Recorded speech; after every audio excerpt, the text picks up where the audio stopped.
ಓಂ ಶ್ರೀಹಪ್ಪತ್ತೇ ನಿತ್ಯಾಗಣಿತಗುಣಮಾಣಿಕ್ಯವಿಶತಪ್ರಭಾ ಚಾಲೋಲ್ಲಾಸೋಪಹತ ಸಕಲಾವದ್ಯತಮಸೇ ಜಗಜ್ಜನ್ಮಸ್ಥೇಮ ಪ್ರಳಯರಚನಾಶೀಲವಪುಷೇ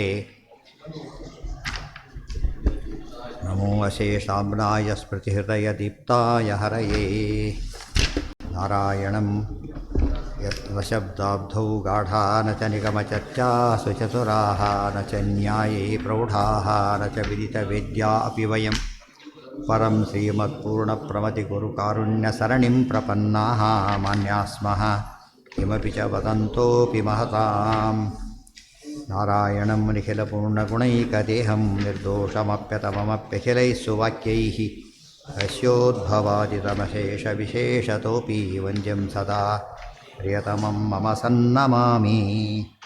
ಓಂ ಓಂ ಅಥಾತೋ ಬ್ರಹ್ಮಜಿಜ್ಞಾಸಾ ಓಂ. ಮುಂದೆ ಹೇಳ್ತಾರೆ, ಕುಪಿತಾ ಹಿ ಫಣಚ್ಛಾಯ ಸಮೀಕೃತ್ಯಾಪರಂ ಸುಖಂ ಸೇವಂತೆ ಯತ್ಪದಂ ಧೀರಾಃ ತಮುಪಾಸೆ ಶ್ರೀಯಃಪತಿಂ. ಅದಕ್ಕೆ ಅದು ಹಾವಿಂದ ಎಕ್ಸಾಂಪಲ್ ಕೊಟ್ಟ ತಕ್ಷಣ ಏನಾಗುತ್ತೆ ಇವರಿಗೆ, ಬೇಗ ಮಾಡ್ಕೋಬೇಕು ಅಂತ. ಮಾಡಬೇಕು, ಬೇಗ ಮಾಡಬೇಕು. ಹಾವು ಬಂದಿದ್ದರೆ ಮೊದಲು ಓಡಬೇಕು, ಬೇಗ ಓಡಬೇಕು. ಎರಡು ನಿಧಾನವಾಗಿ ಓಡಿದ್ರೆ ಉಪಯೋಗ ಇಲ್ಲ. ಏನು ಮಾಡ್ತಾನೆ, ಫಾಸ್ಟಾಗಿ ಓಡಬೇಕು.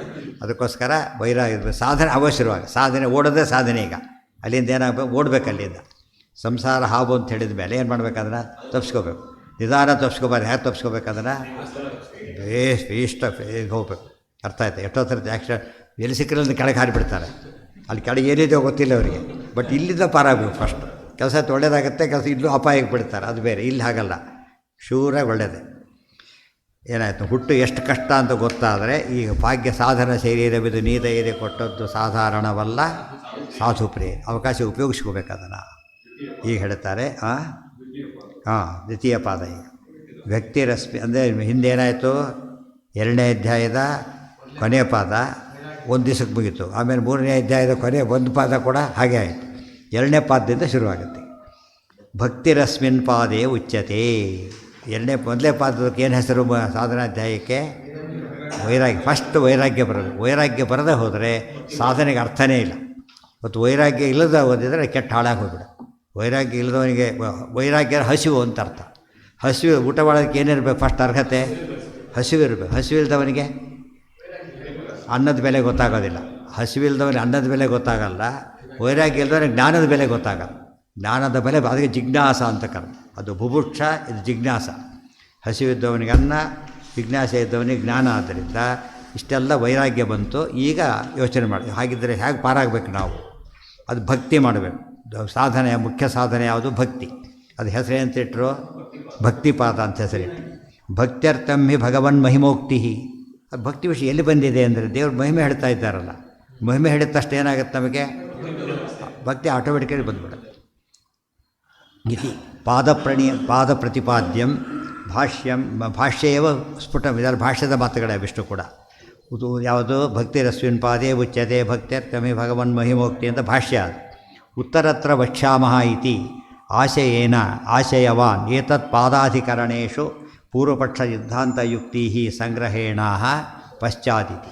ಇವಿಷ್ಟು ಮಧ್ಯೆ ಹೇಳಿದಂತೆ ಪ್ರತಿಪಾದಕ್ಕೆ ಏನು ಮಾಡ್ತಾರೆ? ಫಸ್ಟು ಪೂರ್ವಪಕ್ಷ ಯುಕ್ತಿ, ಸಿದ್ಧಾಂತ ಯುಕ್ತಿ. ಎಷ್ಟು ಅಧಿಕರಣ ಇರ್ತಾವೋ ಅಷ್ಟು ಅಧಿಕರಣಕ್ಕೂ ಪೂರ್ವಪಕ್ಷ ಯುಕ್ತಿ ಇರುತ್ತೆ, ಅಷ್ಟು ಅಧಿಕರಣಕ್ಕೂ ಸಿದ್ಧಾಂತ ಯುಕ್ತಿ ಇರುತ್ತೆ. ಅದು ಸಮಪ್ ಮಾಡ್ತಾರೆ.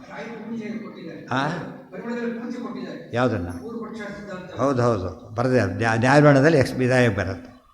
ಪಶ್ಚಾತ್ ಅದೃಷ್ಟ್ಯವಿಜ್ಞಾನ ಕಾಲ ದುಃಖ ಪೃಥಗ್ಭವಾ ಸ್ಥಾನಭೇದೋ ವಿರುದ್ಧತ್ವ ನ್ಯಾಯಸಾಮ್ಯಂ ಸತೋ ಭವ ಗುಣಸಾಮ್ಯಮಯೋಗಶ್ಚ ತರ್ಕಬಾಧೋ ವಿಲೋಮತ ನಾನಾಭಾವ ಪ್ರಲೋಭಶ್ಚ ಯುಕ್ತಯ ಪೂರ್ವಪಕ್ಷಗಾ ಆಮೇಲೆ ಅಶಕ್ಯ ಕರ್ತೃತಾಶಕ್ತಿ ಸ್ವತೋಬೋಧಸ್ತಥೈವ ಚ ಅಮಾನಕೃತ್ಯ ಸನ್ಮಾನ ವ್ಯವಸ್ಥಾ ಅತ್ಯಲ್ಪತಾ ಭವಾ ವಿಶೇಷ ದೃಷ್ಟಿವಾಕ್ಯೇ ಚ ಪುಂಶಕ್ತಿ ಸುನಿದರ್ಶನಂ ಅಲೌಕಿಕತ್ವಬಾಧಿಕ್ಯಂ ಸ್ವಾತಂತ್ರ್ಯಂ ನಿರ್ಣಯ ಪ್ರಮಾಹ ಪೂರ್ವಪಕ್ಷಗಾ ಪೂರ್ವಪಕ್ಷ ಸಂಬಂಧಿನ್ಯಃ ನಿರ್ಣಯ ಪ್ರಮಾಹ ಸಿದ್ಧಾಂತ ನಿರ್ಣಯಾರ್ಥಾನಿ ಪ್ರಮಾಣಾನಿ.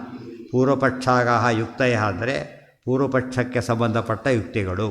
ನಿರ್ಣಯ ಪ್ರಮಾಹ ಅಂತ ಹೇಳಿದರೆ ಸಿದ್ಧಾಂತ ನಿರ್ಣಯಕ್ಕೆ ಅಗತ್ಯವಾದ ಯುಕ್ತಿಗಳು ಅಂತ ಅರ್ಥ. ಸಂಧ್ಯಾಧಿಕರಣಂ. ಮೊದಲನೇ ಅಧಿಕರಣಕ್ಕೆ ಏನಂತ ಹೆಸರಿದೆ? ಸಂಧ್ಯಾಧಿಕರಣಂ. ಸಂಧ್ಯಾ ಸಂಧ್ಯಾ ಶಬ್ದ ಸಂಧ್ಯಂ ಸಂಧ್ಯಾ ಸಂಧ್ಯಾ ಸಂಧ್ಯಾಧಿಕರಣಂ. ಸಂಧೆ ಸೃಷ್ಟಿರಾಹಿ. ಓಂ ಬ್ರಹ್ಮಸೂತ್ರ ಇದು. ಸಂಧೆ ಸೃಷ್ಟಿರಾಹಿ. ಸಂಧ್ಯಾ ಅಂದರೆ ಸ್ವಪ್ನ ಅಂತ ಅರ್ಥ. ಸಂಧ್ಯಾ ಅಂತ ಯಾತಕ್ಕೆ ಕರೆದ್ರು? ಈ ಕಡೆ ಜಾಗ್ರದ ಅವಸ್ಥೆ, ಆ ಕಡೆ ಸುಷುಪ್ತಿ ಅವಸ್ಥೆ, ಇನ್ ಬಿಟ್ವೀನ್ ಯಾವುದು ಬಂತು? ಸಂಧಿಕಾಲ. ಅದಕ್ಕೆ ಸಂಧ್ಯಾ ಅಂತ ಹೆಸರು. ಸಂಧ್ಯಾವಂದನೆ ಅಂತ ಯಾತಕ್ಕೆ ಕರೀತಾರೆ? ಈಗ ರಾತ್ರಿ ಕಳೀತು, ಬೆಳಗಾಯಿತು, ಮಧ್ಯದ ಕಾಲ ಸಂಧ್ಯಾವಂದನೆ. ಮಧ್ಯಾಹ್ನದ್ದು ಕರೆಕ್ಟ್ ಮಿಡ್ಲ್ ಪಾಯಿಂಟ್ ಸಂಧ್ಯಾವಂದನೆ. ಸಾಯಂಕಾಲ ಮುಗೀತು, ಬಂತು, ಮಧ್ಯಾಹ್ನ ಮುಗೀತು, ಹಗಲು ಮುಗೀತು, ರಾತ್ರಿ ಬಂತು, ಅದು ಸಂಧಿಕಾಲ. ಸಂಧಿಕಾಲನೇ ಸಂಧ್ಯಾ ಅಂತಾಗಿತ್ತು. ಗೊತ್ತಾಯ್ತಾ? ಇಲ್ಲಿ ಸಂಧ್ಯಾ ಸ್ವಪ್ನ, ಜಾಗ್ರತ್ ಇನ್ ಬಿಟ್ವೀನ್ ಜಾಗ್ರದ ಅವಸ್ಥೆ ಮತ್ತು ಸುಷುಪ್ತಿ ಅವಸ್ಥೆ. ಅಲ್ಲಿ ಏನಾಗಿದೆ ಅಂದರೆ ಸೃಷ್ಟಿರಾಹಿ, ಕನಸಿದೆ. ಈಗ ಕನಸನ್ನು ಪರಮಾತ್ಮ ಸೃಷ್ಟಿ ಮಾಡ್ತಾನೆ. ಯಾತಕ್ಕೆ ಎಕ್ಸಾಂಪಲ್ ಕೊಟ್ಟರು? ಅದನ್ನು ನಿತ್ಯ ಜೀವನದ ಕೊಡಲಿಲ್ಲ. ಯಾತಕ್ಕೆ ಕೊಟ್ಟರು ಅಂದರೆ ನಮಗೇನಿದೆ ಅಲ್ಲೀಗ? Total dependence. ಇಲ್ಲದ ನಮಗೆ ಅಲ್ಲೇನು ಇಂಡಿಪೆಂಡೆನ್ಸ್ ಇದ್ದರೆ ಏನಾಗ್ತಿತ್ತು?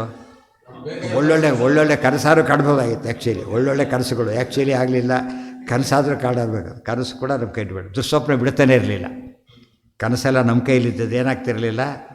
ದುಸ್ವಪ್ನ ಒಂದೂ ಬಿಡ್ತಿರಲಿಲ್ಲ. ಕಣ್ಣು ಮುಚ್ಚಿದ ತಕ್ಷಣ ಎಲ್ಲೋ ಹೋಗಿಬಿಡ್ತಾ ಇದ್ದ. ಹಾಗಾಗ್ತಿಲ್ಲ.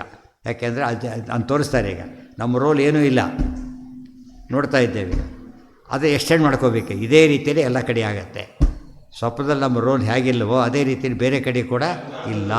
ಎಕ್ಸಾಂಪಲ್ ಅದಿಷ್ಟು ಕೊಟ್ಟಿದ್ದೀಗ. ಅವಸ್ಥೆ ಕೊಡಬೇಕಾದ್ರೆ ಸರಿ ಎಷ್ಟು ಅನಲೈಸ್ ಮಾಡ್ತಾರೆ ಅದನ್ನು. ಸಂಧೆ ಸೃಷ್ಟಿರಾಹಿ. ಸ್ವಪ್ನಾವಸ್ಥೆಯಲ್ಲಿ ಏನೇನು ಕಾಣುತ್ತೇವೆ ಅದು ಸೃಷ್ಟಿ ಯಾರಿಗೆ? ಅದೆಲ್ಲ ಕೂಡ ಅಂದರೆ ಒಟ್ಟು ಸ್ವಪ್ನ ಯಾತಕ್ಕೆ ಕೊಡ್ತಾನೆ ದೇವರೀಗ? ತನ್ನ ಸ್ವಾತಂತ್ರ್ಯ ತೋರಿಸ್ಲಿಕ್ಕೆ ಕೊಡ್ತಾನೆ, ನಮ್ಮ ಅಸ್ವಾತಂತ್ರ್ಯವನ್ನು ತೋರಿಸ್ಲಿಕ್ಕೆ ಕೊಡ್ತಾನೆ. ಅರ್ಥ ಆಯ್ತಾ? ಆ ಸ್ವಪ್ನದಲ್ಲಿ ಹೇಗೋ ನಮ್ಮ ನಿತ್ಯ ಜೀವನದಲ್ಲಿ ಹಾಗೆ ನಾವಿದ್ದೇವೆ. ಆದ್ದರಿಂದ ಅಸ್ವತಂತ್ರರಾದ ನಾವು ಸ್ವತಂತ್ರರನ್ನು ಆರಾಧನೆ ಮಾಡಬೇಕು ಎಂಬ ತಾತ್ಪರ್ಯ. ಯೋನೇ ಶರೀರಮಿತ್ತೇತದವಸಾನೈ ಸೂತ್ರೈ ಜೀವಸ್ಯ ಜನ್ಮ ಅವಗತಂ. ಹುಟ್ಟಿನ ಬಗ್ಗೆ ಹೇಳಿದ್ರಿ ಈಗ ಹಿಂದಿನ ಅಧಿಕರಣದಲ್ಲಿ, ಮುಂದಿನ ಪಾದದ ಕೊನೆ ಅಧಿಕರಣದಲ್ಲಿ. ಜಾತಸ್ಯ ಚ ಸ್ವಪ್ನಾದ್ಯವಸ್ಥಾ ಸಂಬಂಧ ಪ್ರಸಿದ್ಧ. ಬರೀ 3 ಅವಸ್ಥೆ ಎಲ್ಲರಿಗೂ ಗೊತ್ತಿದೆ. ತತ್ರ ಸ್ವಪ್ನಾವಸ್ಥಾ ಪ್ರವರ್ತಕತ್ವ ಲಕ್ಷಣೋ ಮಹಿಮಾ ಭಗವತೋ ಅತ್ರ ಅಧಿಕರಣೆ ನಿರ್ಣೀಯತೆ. ಪರಮಾತ್ಮನ ವಿಶಿಷ್ಟವಾದ ಮಹಿಮೆ ಏನು ಅಂದರೆ ಜಾಗ್ರತಾವಸ್ಥಾ ಪ್ರೇರಕತ್ವ, ಸ್ವಪ್ನಾವಸ್ಥಾ ಪ್ರೇರಕತ್ವ, ಸುಷುಪ್ತ್ಯವಸ್ಥಾ ಪ್ರೇರಕತ್ವ. 3 ಅವಸ್ಥೆಯಲ್ಲೂ ಕೂಡ ನಮಗೆ ಏನಿಲ್ಲ? ಸ್ವಾತಂತ್ರ್ಯ ಇಲ್ಲವೇ ಇಲ್ಲ. ಅಲ್ಲಿ ಎದ್ದು ಕಾಣೋ ಜಾಗ ಸ್ವಪ್ನಾವಸ್ಥೆ. ಆದ್ದರಿಂದ ಅದನ್ನು ಕೊಟ್ಟು ಉಳಿದನ್ನು ಹಾಗೆ ತಿಳ್ಕೊಳ್ಳಿ ಅಂತ ಹೇಳಿದರು. ತಥಾಹಿ ಸ್ವಪ್ನೋ ನಾಮ ಅರ್ಥಜ್ಞಾನಾತ್ಮಕ. ಸ್ವಪ್ನದ ಬಗ್ಗೆ ಡೀಟೇಲ್ಸ್ ಬರೀ. ಇವೆಲ್ಲ ಥೀಸಿಸ್, ಇವೆಲ್ಲ ಟೀಕರ ಏನು ಬರೀತಾರೆ, ಒಳ್ಳೆ ಥೀಸಿಸ್ ಇದ್ದಾಗೆ. ಸ್ವಲ್ಪ ಚೇಂಜ್ ಮಾಡೋಕ್ಕೆ ಬರೋಲ್ಲ, ಪರ್ಫೆಕ್ಟಾಗಿ ಬರೀತಾರೆ. ಇವೆಲ್ಲ ಇದು ಬ್ಯಾಕ್ಗ್ರೌಂಡ್ ಇರೋರು ಅರ್ಥನೇ ಆಗ್ತಿರಲಿಲ್ಲ. ತತ್ರ ತಾವತ್ ಸ್ವಪ್ನಾರ್ಥಾನಾಂ ಕರಿತುರಗಾದೀನಾಂ ಪರಮೇಶ್ವರಾಯತ್ತತ ನ ಉಪಪದ್ಯತೆ ಅಸತ್ಯತ್ವಾತ್. ಇಲ್ಲಿ ಕೆಲವರು ಪ್ರಶ್ನೆ ನೋಡಿದ್ರೆ ಸ್ವಪ್ನ ಎಕ್ಸಾಂಪಲ್ ಕೊಟ್ಟರು. ಅವ್ರೇನು ಹೇಳ್ತಾರೆ ಗೊತ್ತಾ? ಸ್ವಪ್ನ ಅಂಬೋದು ಸುಳ್ಳು, ಹಾಗೆ ಜಗತ್ತು ಸುಳ್ಳು ಅಂತ ಹೇಳಕ್ಕೆ ಹೊಟ್ಟಿದ್ದಾರೆ ಅಂತ ಹೇಳಿಬಿಟ್ಟು. ಸ್ವಪ್ನ ಅನ್ನೋದು ಸುಳ್ಳು, ಹೇಗೆ ಸುಳ್ಳು, ಜಗತ್ತು ಹಾಗೆ ಸುಳ್ಳು. ಸ್ವಪ್ನ ಕಂಡಿದ್ದು, ಜಗತ್ತು ಕಂಡಿದ್ದು, ವಿವೇಕ ಮಿಥ್ಯಾ ದೃಷ್ಟಾತ್ವ, ಅದು ಕಂಡಿದ್ದೆಲ್ಲ ಸುಳ್ಳು. ಈ ವಾದ ಬಂದಿಟ್ಟು ಕನಸಿನ ಎಕ್ಸಾಂಪಲ್ ಕೊಡ್ಲಿಕ್ಕೆ ಇದು ಅದು ಎಲ್ಲಿಂದ ಎಲ್ಲಿ ಬಂತಿದೆ? ದೇವರಲ್ಲಿ ಭಕ್ತಿ ಹುಟ್ಟಿಸ್ಲಿಕ್ಕೆ ಅಂತ ಹೊರಟ ಅಧಿಕರಣ ಎಲ್ಲಿ ಬಂತು? ಉಲ್ಟಪಲ್ಟಾಗಿ ಜಗತ್ತಿನ ಬಗ್ಗೆನೇ ಆಸಕ್ತಿ ಕಡಿಯಾಗಾಯಿತು. ಇವೆಲ್ಲಿ ಹೋಗಿ ಏನೋ ಬಂದಾಗಾಯ್ತು. ಆಗ ಪೂರ್ತಿ ಅಸಂಗತವಾದ ಭಾಷ್ಯ. ಮಾನ್ಯೋನ್ಮಯೋ ಅನ್ಯೋನ್ಯಂ ಮಹೋ ನ ದೃಶ್ಯತೆ. ಸೂತ್ರಕ್ಕೂ ಭಾಷ್ಯಕ್ಕೂ ಏನಿಲ್ದಾಗಾಯ್ತು? ಸಂಬಂಧನೇ ಇಲ್ಲ. ತತ್ರ ತಾವತ್ ಸ್ವಪ್ನಾರ್ಥ ಅಂದ್ರೇನು? ಸ್ವಪ್ನ ಪದಾರ್ಥಗಳು ಅಂತ ಅರ್ಥ. ಕರಿತುರಗ ಅಂದ್ರೇನು? ಕರಿ ಅಂದರೆ ಆನೆ, ತುರಗ ಅಂದರೆ ಕುದುರೆ.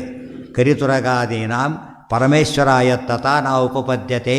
ದೇವರ ಅಧೀನ ಅಂತ ಒಪ್ಪೋದಿಲ್ಲ ನಾವು ಅಂತ ಶುರು ಮಾಡ್ತಾನೆ ಈಗ. ಅಸತ್ಯತ್ವ, ಸುಳ್ಳು ಪದಾರ್ಥಗಳು.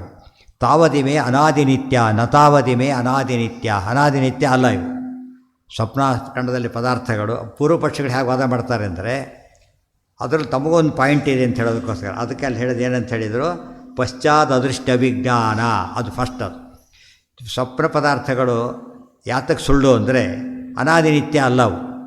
ಅನಾದಿನಿತ್ಯ ಆಗಿದ್ದಿದ್ದರೆ ಸ್ವಪ್ನಾವಸ್ಥಾತಃ ಪ್ರಾಕ್ ಊರ್ಧ್ವಂಚ ಉಪಲಬ್ಧಿ ಪ್ರಸಂಗಾತ್.